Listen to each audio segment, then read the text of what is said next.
ចំពោះទឹកបបរទឹកដោះគោនិងទឹកសណ្តែកយកគ្រាប់អង្ករ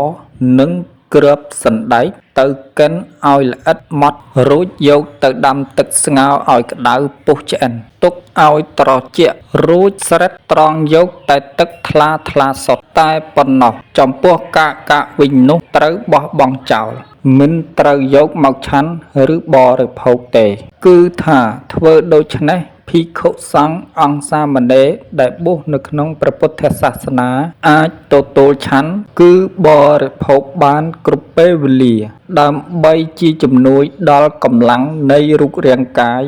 និងជាសារជាតិទឹកជំនួយជួយដល់ធម្មពលកម្លាំងនៃរូបរាងកាយដែលធ្វើឲ្យសព្វសារពាង្គកាយទាំងមូលមិនចុះខ្សោយមិនទ្រុឌទ្រោមនៅកម្លាំងធម្មពលចំពោះព្រះភិក្ខុសង្ឃដែលបួសនៅក្នុងព្រះពុទ្ធសាសនាដែលជាអ្នកតាំងចិត្តថានឹងកម្ចាត់បងនៅសេចក្តីខឹងក្រោធជាបាបអកុសលជាអ្នកកម្ចាត់បងនៅសេចក្តីវង្វេងគឺមោហៈដែលជាអកុសលជាអ្នកកម្ចាត់បងនៅសេចក្តីល្មោបលោភលន់គឺលោភៈដែលជាអកុសលមិនគូកបីបរិភោគនៅបាយផងនៅបង្អែមផងនៅត្រីនិងសាច់ផងក្នុងពេលវេលាវិកាលគឺពេលដែលមិនគូបរិភោគគឺចាប់ត្រឹមព្រះអាទិត្យជ្រេ